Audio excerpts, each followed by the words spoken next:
안녕하세요. 이라이크의 박이라입니다. 패션은 돌고 돈다는 얘기가 있죠? 혹시 패션 유행 주기가 얼마 만에 찾아오는지 아시나요? 보통 20년에서 30년의 주기를 두고 패션이 돌고 도는데요. 2000년대 들어서면서 인터넷의 발달로 주기가 짧아지는 듯 하더니 요즘은 SNS 발달로 이 주기가 10년 정도로 확 짧아졌어요.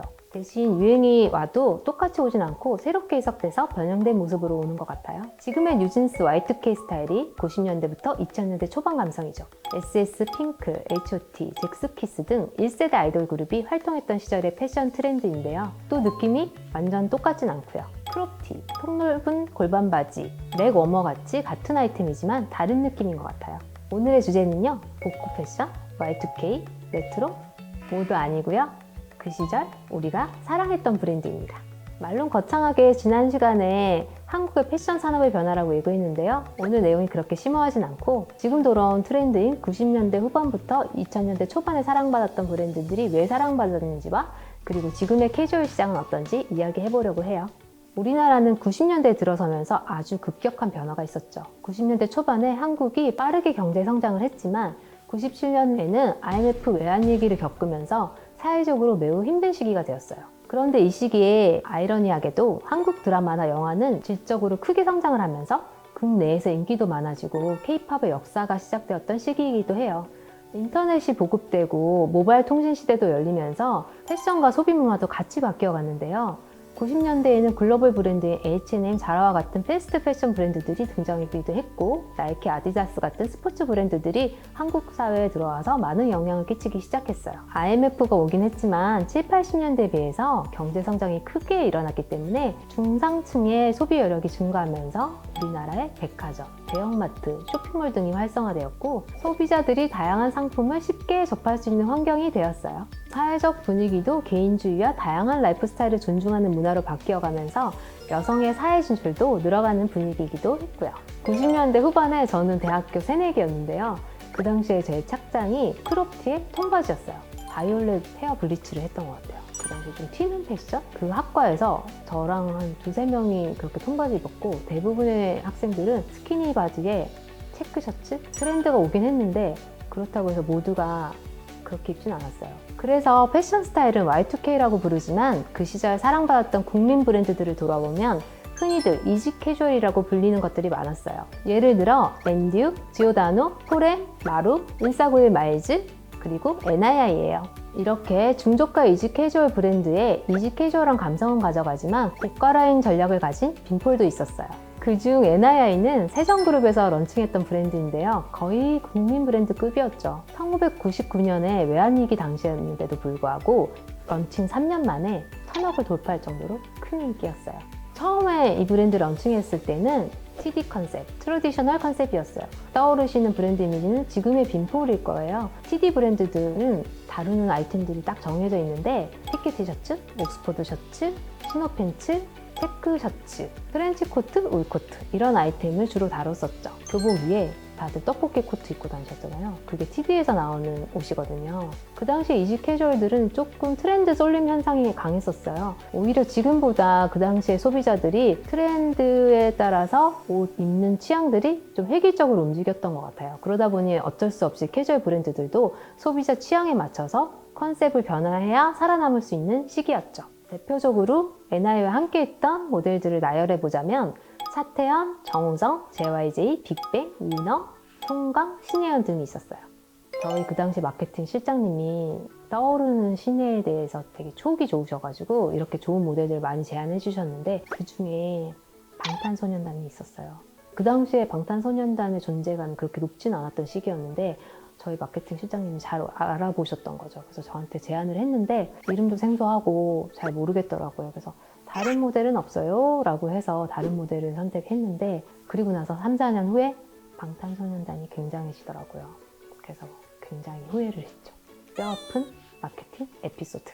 그 당시에 빅뱅도 우리가 초창기에 이제 모델로 섭외를 해가지고 많이 떴던 시기는 아니었던 것 같은데 그 뒤로도 빅뱅이 굉장히 잘 되더라고요. NII 뿐만이 아니라 그 당시에는 이렇게 이지 캐주얼 조닝이 백화점에 있었어요. 그래서 거의 한 층이 다 이런 이지 캐주얼 조닝이 있어가지고 자리 경쟁이 좀 치열했었죠. 그 당시에 NII도 좋은 자리에 있었던 것 같고 매장 사이즈도 되게 컸었는데 그 자리를 지금은 디자이너 브랜드나 수입 브랜드나 이런 것들로 많이 채워졌고 캐주얼 브랜드가 많지 않아가지고 10개 정도였나? 지금은 무신사만 들어가 봐도 5,000개가 넘는 브랜드가 있죠. 그때하고 캐주얼 시장이 많이 변했다라는 걸 여러분도 아실 수 있을 거예요. 지금 여러분들이 알고 계시는 Y2K 패션 트렌드에 캐주얼 브랜드들이 많이 런칭된 이 시기에 포멀한 여성복 브랜드들도 많이 런칭되었어요. 포멀과 캐주얼의 혼합도 이때 유행이었는데요. 직장인들 중심으로 포멀한 정장과 캐주얼한 옷을 조화롭게 입는 스타일이 확산되었어요. 그리고 이때까지만 해도 기성복이라고 하면 남성 시장이 컸었는데 90년대 후반부터 여성의 사회적 진출이 활발해지는 분위기에서 여성복 브랜드가 많이 런칭되었죠. 지고트, 앤디 앤덴, 올리비아 로렌, 인미샤 비슷한 시기에 여성 의류 브랜드가 만들어집니다. 올리비아 로렌의 경우 모던하고 세련된 스타일을 컨셉으로 소재 역시 고급스러움을 강조하는 브랜드 정체성에 맞춰 세정에서 심혈을 기울여서 런칭했는데요. 여성스러운 실루엣과 디테일을 강조했어요. 배우 김남주, 수혜, 위나영, 김태희님을 모델로 하면서 브랜드의 세련되고 고급스러운 이미지를 더욱 강조하면서 전국적으로 접근성을 높였어요. 그리고 올리비아의 또 다른 강점은 소비자의 니즈에 굉장히 발빠르게 대응한다는 점이에요. 계속 오시는 또 고정 고객님들이 많기 때문에 그분들한테 신선함을 주기 위해서 그 당시에 제일 유행하고 갖고 싶은 라인의 옷을 만들어 드려요.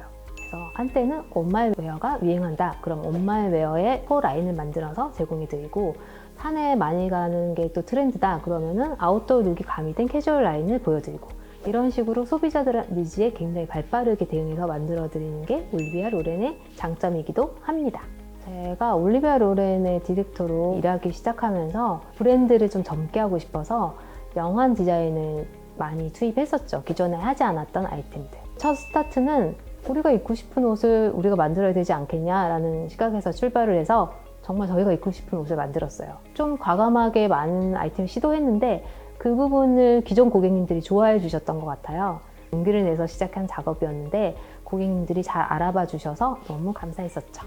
또 시간이 흐르면서 소비자들 취향이 개인화되고 있다는 것을 많이 느껴갔어요. 뭔가 예전이었다면 대세를 타는 디자인이 있었고 패션이 좀 제너럴한 느낌이었다 그러면 요즘은 소비자들의 니즈가 점점 더 다양해지는 것 같아요.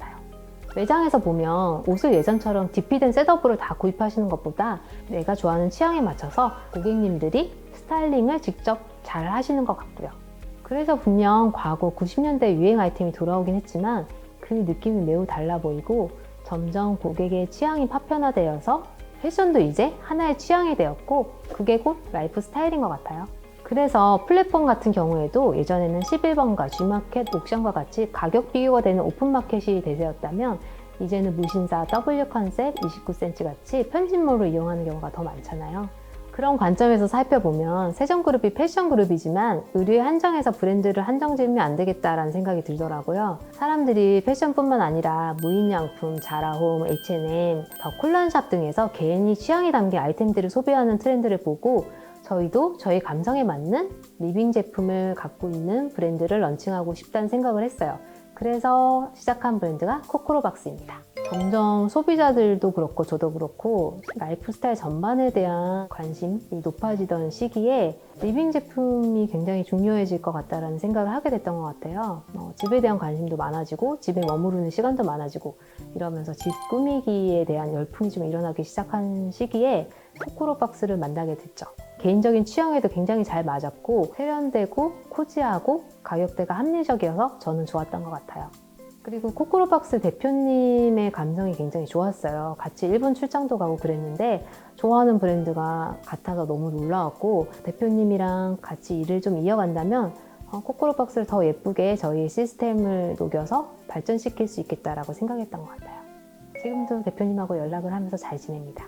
앞으로의 소비자 취향은 더 세분화되고 더 개인화될 것 같아요. 그러면서 가치를 중요시하는 소비 트렌드가 점점 커질 듯한데 앞 영상에서 말씀드린 것 같이 저희 세정은 소비자와 함께 가치관을 공유하는 상생하는 기업이 되고 싶은데요. 다양한 콜라보를 통해 새로운 브랜드를 많이 런칭할 계획입니다. 저도 앞으로 어떤 브랜드를 만나게 될지 기대가 많이 되네요. 이번 영상에서는 돌아온 Y2K 유행을 얘기하면서 우리의 시대적 배경은 어떤 변화가 있었고 그에 맞춰 달라진 변화를 브랜드 관점에서 얘기해 보았는데요. 재미있으셨나요? 다음 영상에서도 재밌고 즐거운 이야기로 돌아오도록 할게요. 구독, 좋아요 잊지 마시고 우리 다음 영상에서 만나요. 안녕.